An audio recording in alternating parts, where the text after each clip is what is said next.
Thank you all for joining us this morning. So we have a slideshow to share with you all, and hopefully we'll have time for a conversation afterwards. So very quickly, the outline of the presentation is like this. We're going to talk about the normal and the abnormal as they've been defined, the statistical basis of norms, particularly through disability studies, ideas around consciousness and as an expression of normalcy, and the role of neurodiversity as a kind of critique within that. Talk about our framework of thinking about expanding the bounds of normal consciousness. We're going to talk through a couple examples or a few examples, and then think about the implications for future research and advocacy. A lot of this is kind of a distillation of two pieces that John and I wrote. One is this in the annual review of anthropology called "Is a Psychotic Anthropology Possible?" I have a link to both this one and the last one on our last slide in case you want free copies of them. But it basically, we were trying to think about psychosis as a kind of inclusive category of normal human experience. So rather than something that's pathological, thinking about it within the range of human normalcy. Part of that is thinking about it both as something that's acute and chronic, that it's something that people can experience over long periods of their life or in short bursts throughout their life. And we wanted to also think about it as capturing a wide variety of things that we think about as disabilities or cognitive variability. In that case, we're thinking about things that are not necessarily recognized as a disability, but some kind of atypical neurological or cognitive experience. And fundamentally, we're really thinking about it as a way to bring together a variety of atypical communicators. So it's an uncommon usage of psychosis in this way, but we wanted to think about it kind of generatively as a way to bring together a bunch of different kinds of communicators and the way that they kind of point to normalcy as a problem in thinking about who they are and what their experiences of the worlds are. So some of this is probably review for a lot of you, and I'll talk about it very briefly. But the normal as we kind of inhabit it these days is really known through the pathological. That comes out of Kengelham's conception of the normal and the pathological and his thinking about the life sciences and medicine. But that fundamentally pathology in that context is qualitatively different than the normal, that it exists outside of the normal in some fundamental way. It's not really variation in that sense, but it's a kind of defect or malfunction. And the goal for medicine, in some senses, to move things from the pathological back. In anthropology, we live with the legacy of Ruth Benedict in thinking about the abnormal as something that's culturally variable. Some of you may know Patterns of Culture, in which she's really thinking about what we would now think of as different affective states, but she's really thinking about mental illness and how they vary between society, and really how different kinds of affective states are valued or not valued in different kinds of social contexts.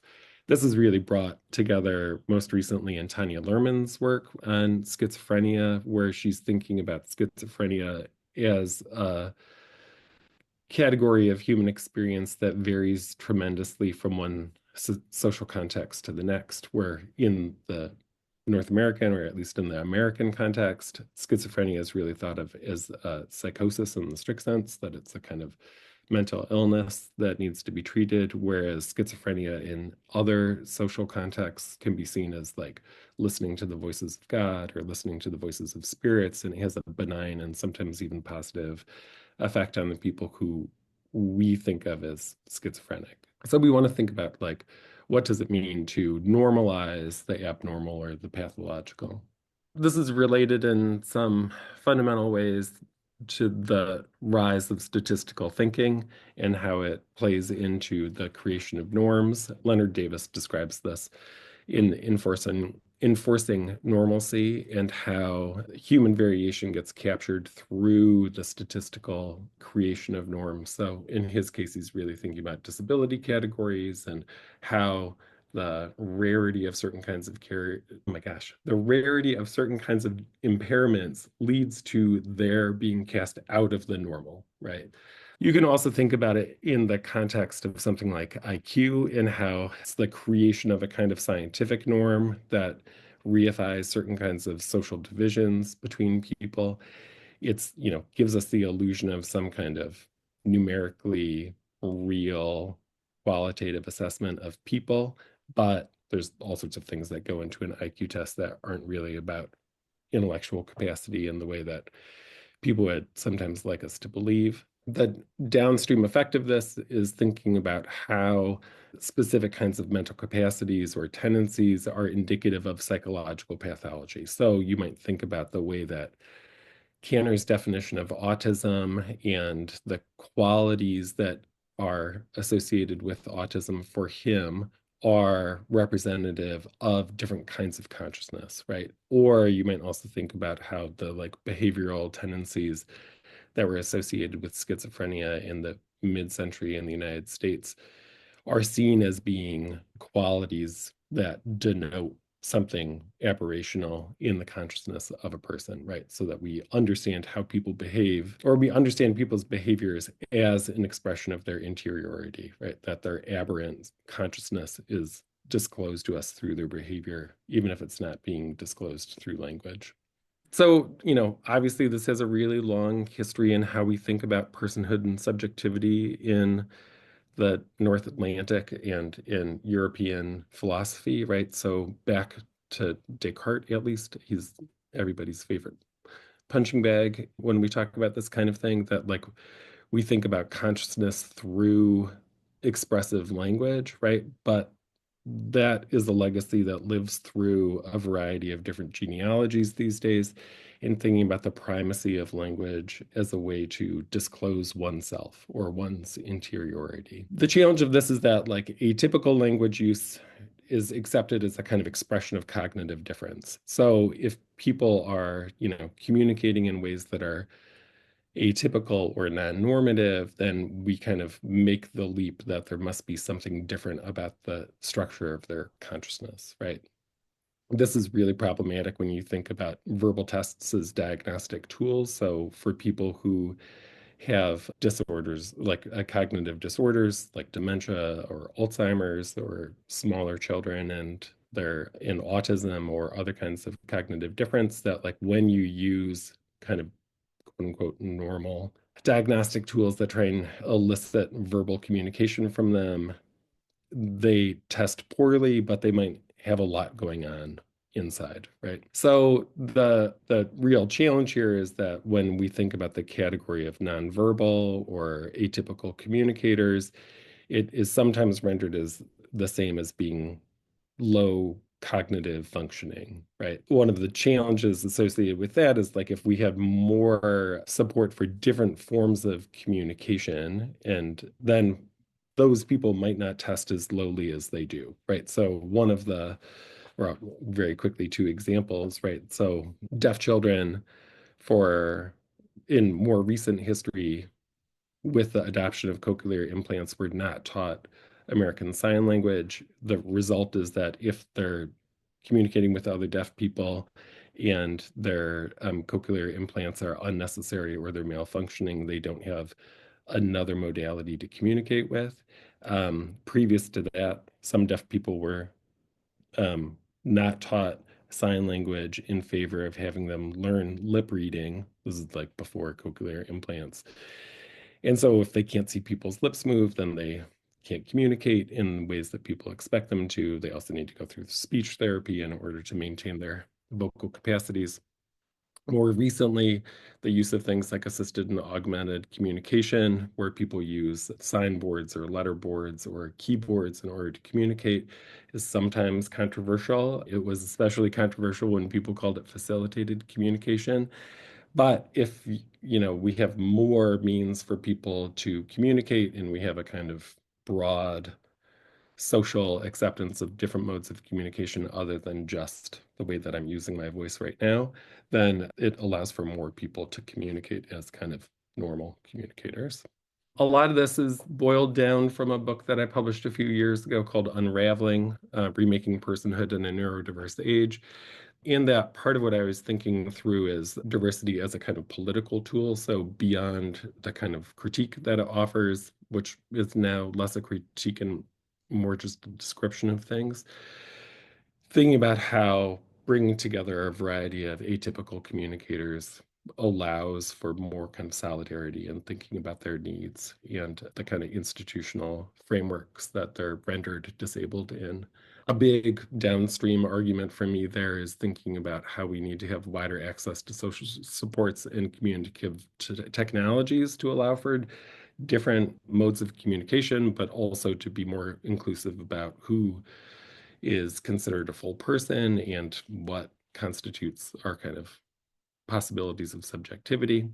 And one of the thorny things in that book is really thinking about how neurodiversity can be more inclusive, that like over time, neurodiversity is kind of narrowed in some ways, and in terms of who it includes, and that if we think more capaciously about what neurodiversity means, that we might be pulling in more different kinds of people across various forms of impairment and disability in order to expand both what the normal is and how we support people. So, what John and I have been trying to argue for in thinking about what we refer to as psychotic anthropology is as a way to kind of build connections across people who experience atypical affective states as expressed through atypical communicative forms, right? That is implicitly, at least, a kind of critique of normalcy and the way that it's used to think about how we should communicate and why we communicate. Related to this is thinking about attending to the kind of structural conditions of atypical consciousness and communication. So, how are people rendered atypical in the institutions that they're interacting with? We can talk about Ian hacking if you want later, but very shortly, hacking is thinking about a variety of different mental conditions. I don't even want to call them illnesses, as sort of responses to the structural conditions that people find themselves in, and they kind of disappear once those conditions change. And we also kind of want to point to how, a lot of the ways that we think about disability and impairment are static, that like when people are diagnosed, they're kind of stuck with that diagnosis in some ways, and that attention to plasticity around our bodies, I don't want to say just our brains, but our bodies and our social conditions allows for the possibility that those impairments and disabilities change over time. So even if you were one thing or had one needs at some point, those things might change over time. I'm going to stop talking and let John give you some examples. Okay, thanks, Matt. Yeah, so I just want to talk about some of the examples that we've drawn on to in trying to compose this sort of more capacious and inclusive understanding of a series of sort of affective states. So in our work, we've drawn on a few different examples from the anthropological literature and also a documentary film. One is Lorna Rhodes' work on psychosis in prisons. A second is Janice Jenkins and Thomas Shordash's work about intermittent explosive disorder in adolescent boys.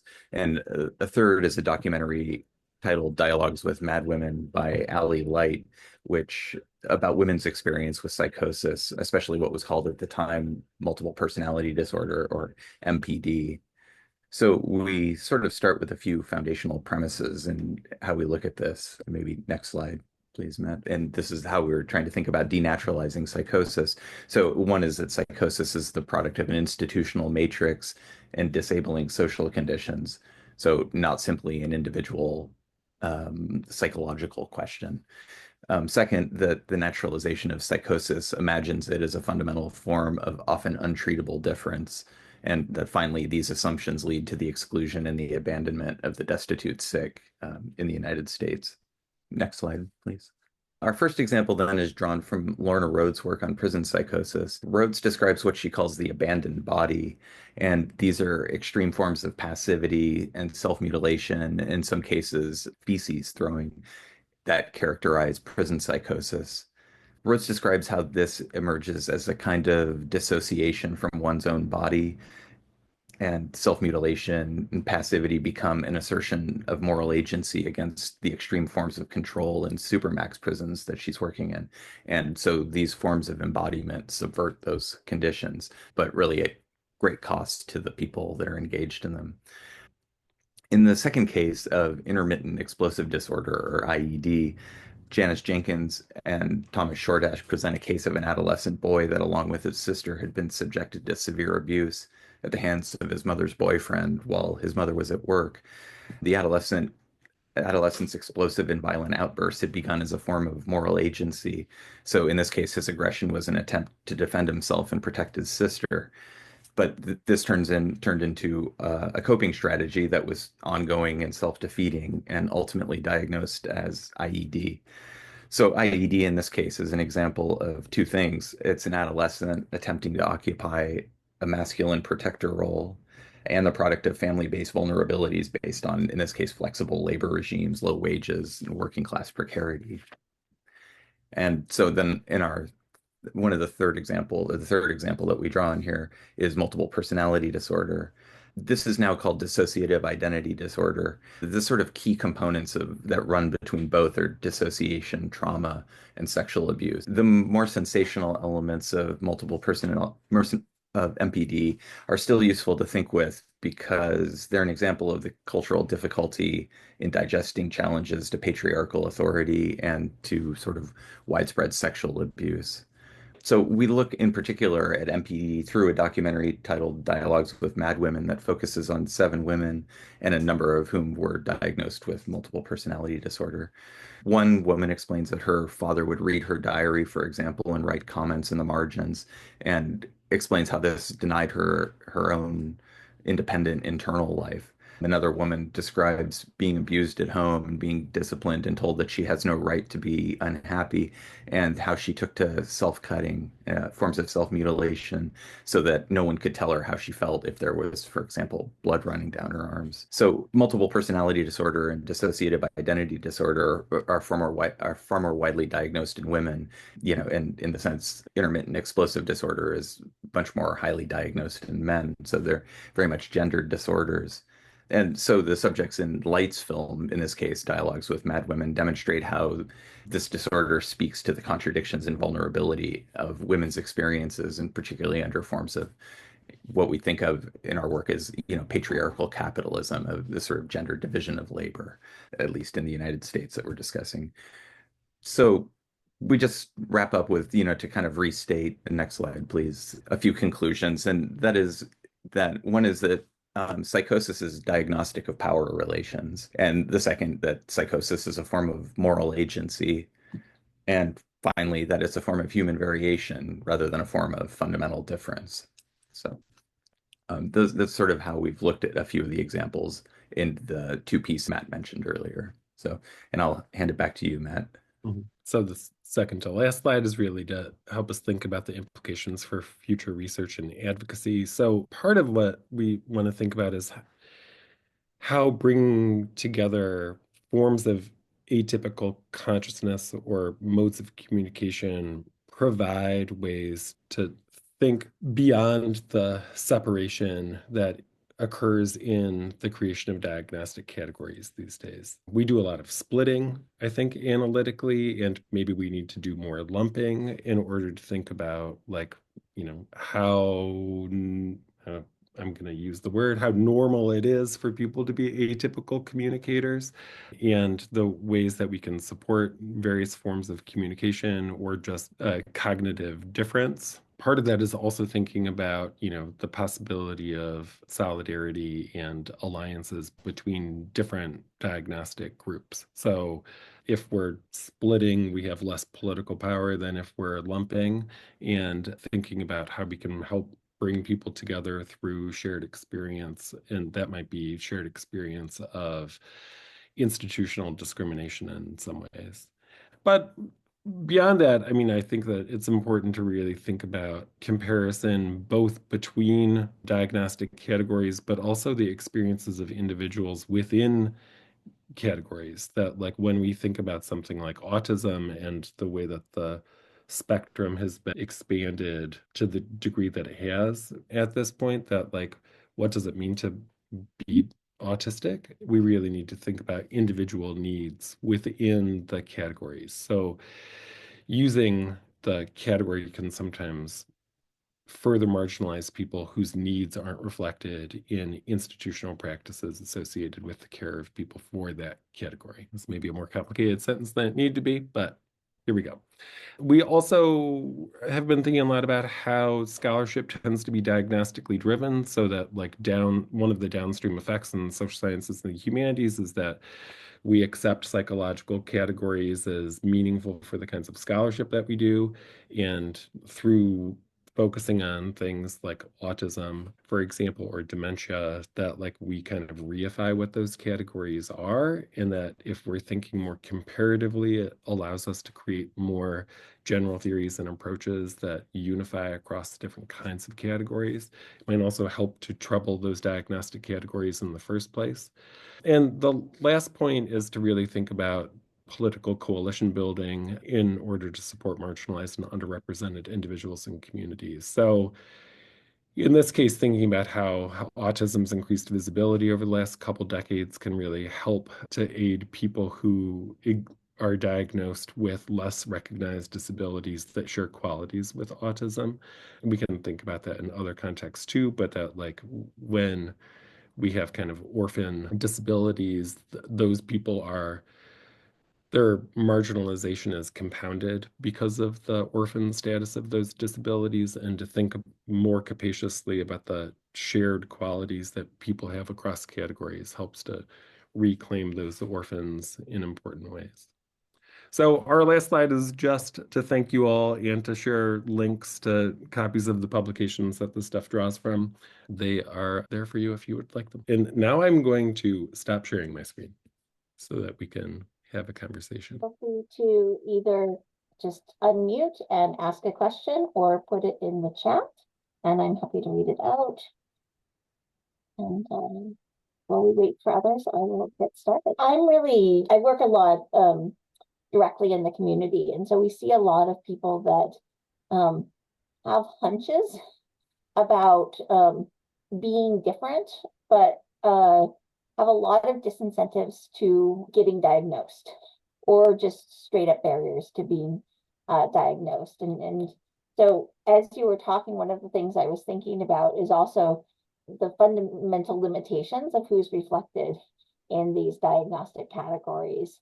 And when you look at the population that may be outside that, but still experience themselves as non-normal. And I don't know if you had talked about and thought about that piece at all, but my experience is that many people consider themselves outside of the norm that do not have any kind of diagnostic criteria that validates that, if you will. I don't want to put John on the spot, but I'll put John on the spot, which is that like for a while, John was working in community mental health spaces. And maybe you want to address this question, John? Yeah, sure. Yeah, I think one of the ways that I think we started talking about this years ago between Matt and I, and one of the sort of overlaps between work that I did in community mental health and some of the work that Matt had been doing about disability was a sort of recognition when I was in community mental health, like how institutionally bare those institutions were. So there was, there was a recognition of illnesses, but there was really no, sort of solid institutional space to support people. I mean, this is in the United States where I think a lot of, especially low income people were, sort of relegated to, impoverished districts, and their mental illnesses or their psychoses were really naturalized. And so I think, I guess the concept of disabling social conditions really resonated with me in this way, because we really have a lack of spaces for people to be able to describe their experiences or any real interest in providing for people's needs. And so, I mean, in the context today where we have a sort of expansive discourse about, especially young people are talking a lot about depression again, I think has sort of reemerged, and there's a loneliness epidemic. I think we need new tools and new strategies for, not just describing these states, but for linking them to certain kinds of institutional problems that we're facing. And so I think like if we're talking about community mental health, I think Matt and I are also really interested in thinking about the way that neoliberalism has really hollowed out a lot of our social institutions, and it places certain kinds of, productive pressures on people. And so, by looking at disabilities and expanding our discourses about that, I think we're also trying to, work against that. I don't know if you want to say more about that, Matt. Yeah, I just want to remind you that we're talking to Canadians who live in a socialist utopia, right? And so everything is fine there. We would differ on that. Yeah, I know, I know. In some ways, I think so when I started working on the project that became Unraveling, part of that was field work in special education facilities in the Bay Area in California. It was really in San Jose. And there it aligned with what people were thinking of as the explosion in autism diagnoses. And what quickly became apparent to me was that autism in that context was a diagnosis that you could get that would unlock institutional resources for parents to support their children. Because in California, if you were autistic, it entitled you to special kinds of services. But if you were any number of other things, you didn't receive the same resources. And so being at a special education school that was dedicated to children with autism, it was very obvious to me coming from neurology clinics that those kids were not all autistic in the way that is diagnostically meaningful in terms of their treatment. It was a diagnosis that parents could seek out if they had the resources in order to unlock those additional resources, right? And I continue to be troubled by all of that because on one level, I kind of feel like everybody should get all the care that they need and support in their educational context, but they shouldn't need to go through the process of being diagnosed in that way, right? And I think that that's to kind of go back to where Allison started, that one of the things, it shouldn't be the case that everybody needs a diagnosis in order to receive the kinds of support that they need.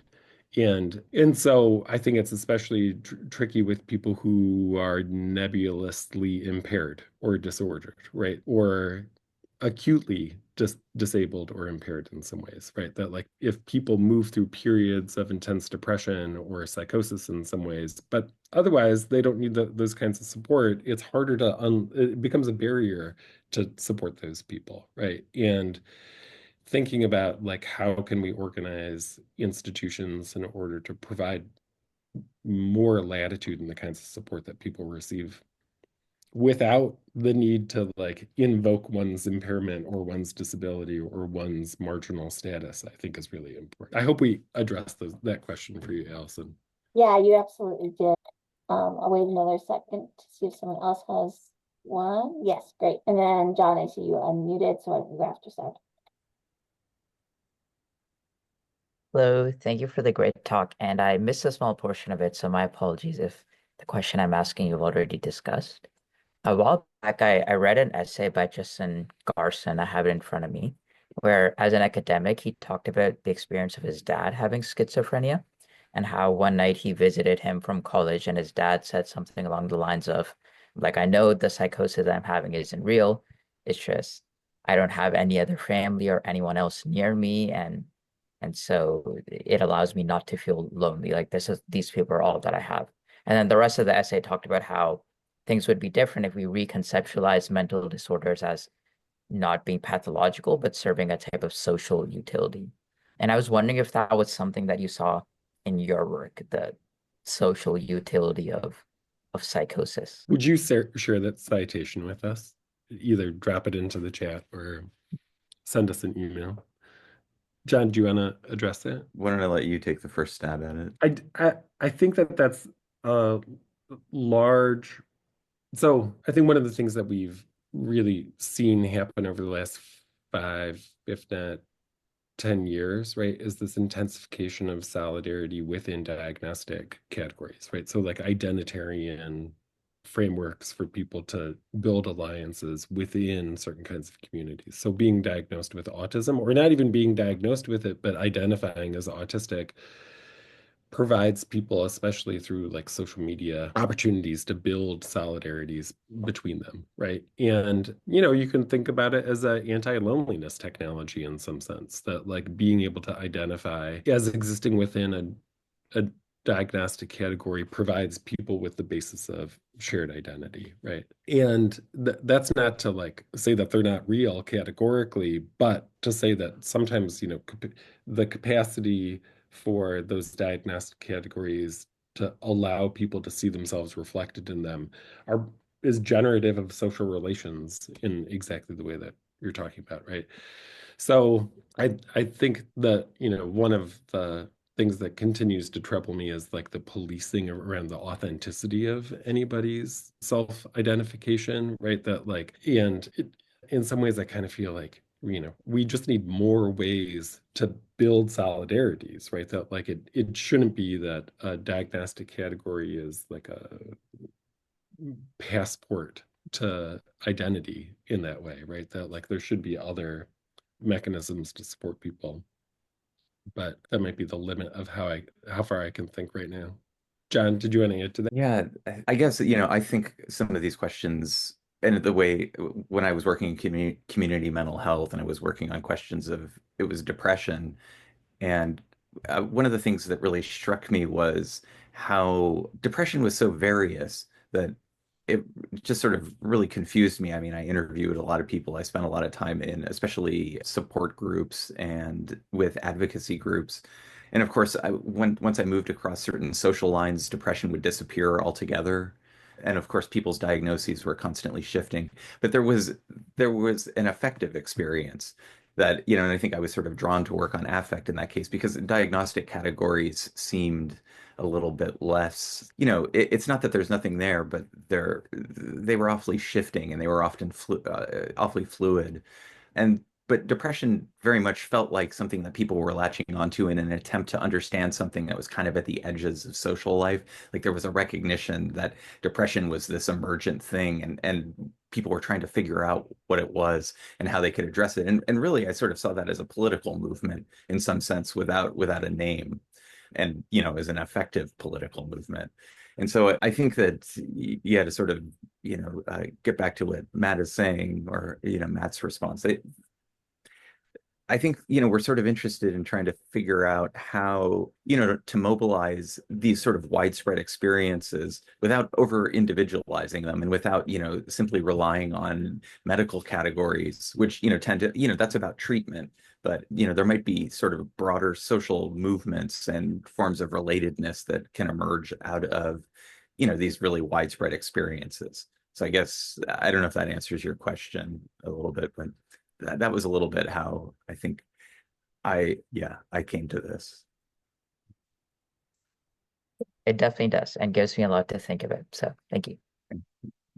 We have a question in the chat, which is, are there particular patient-led resistance movements that you've come across, like the UK Hearing Voices Network? And second, would you consider your work intersecting, meeting, or drawing from critical psychiatry work, bad studies, decolonial studies, and mental health, etc.? Yeah, I was thinking about mad studies a lot as I was preparing these slides and continuing to wonder why mad studies is not American. I mean, it's like so Canadian in a weird way and sort of associated with the UK too. And why mad studies and disability studies have the genealogies that they do. I mean, it really covers parallel ground in some ways, but I think that one of the things that differentiates them is that disability studies in the US context especially found its grounding in like mobility and sensory impairments rather than mental illnesses in some ways. And that distinct difference has led to a difference in how they kind of confront things like ADHD or autism to a certain degree too. So I think that there's a way to kind of bridge those conversations, and I'm hopeful that this work sort of addresses that nexus in a meaningful way.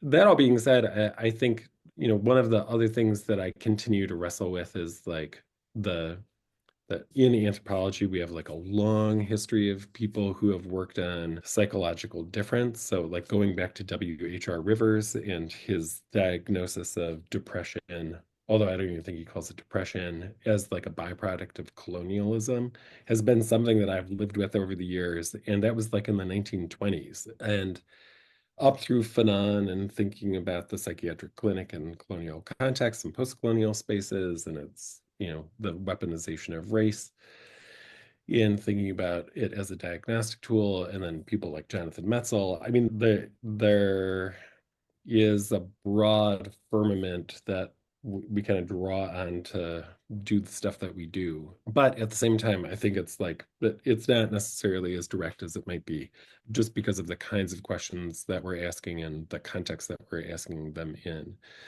I think to get to the first part of the question, in this research specifically, we haven't really been thinking about patient-led resistant movements in that way. Like we've been thinking about them as more isolated and, I don't know, individualized in some respects. And so I'm aware and write about some of those patient, or not even necessarily, they don't think of themselves as patient movements in relationship to other categories of neurodiversity. But here we really wanted to think about people who are isolated from the possibility of solidarity in those ways, which I think has everything to do with like how we're thinking about institutions creating the contexts of these people's marginalization, or even the categories that they exist within. Do you want to add to that, Jen? I'm just like chatting at this point. I mean, maybe just a little. I mean, I think some of this is the institutional genealogies of our discipline. So anthropology has a certain set of questions and a certain kind of demand for certain kinds of examples. And there hasn't been I think, a long genealogy of thinking in terms of mad studies in our discipline. There's a political approach, but it hasn't sort of come together in that way. So, and I think that's one of the reasons. And I think, in the US context, which I guess I'm thinking about in particular, economic precarity and the sort of ravages of neoliberalism. I think in some of these last two articles that we've done, the goal has really been to, sort of try to draw out the social context, and especially the political economic context that these illnesses are taking place in. And I think we're trying to sort of deconstruct normative laboring subjects in a lot of ways, because I think that it's so dominating in the US context. So I think we've been trying to, like politicize. We're trying to politicize, but I think it's happening within the bounds of certain disciplinary conventions about what kinds of stories you can tell, and, sort of broader conversations in the discipline that have also sort of marginalized. Like the anthropology of psychiatry has always been like a little bit left aside. And I think recently there's been sort of an uptake in it because of, sort of the expansion of the loneliness epidemic and what have you. So I guess I would contextualize that a little bit similarly to you, Matt. So I'm just reading Anjali's So for the recording responses, I'm in social work here in Canada, which has taken these frameworks up quite a bit from a critical theory perspective, and is quite aligned with work you are doing. So thank you. My inquiries are on decolonization of mental health service systems, and this was really stimulating to me. So thank you. Yeah, if you've got great resources to share, I'd love to see them. One of the things that I think we lack a lot of scholarship on in the US, or scholarship from our Indigenous scholars who are working on these kinds of topics. I see more of it in Canada than I do in the US. And so if you all have stuff like that to share with us, we'd love to receive it. Time. Thank you both so much. We really do hope that this is the beginning of a more fruitful ongoing conversation. Take care, everyone, and have a great Friday. Thanks, Allison. Yeah, thank you. Thank you. Thanks, everybody.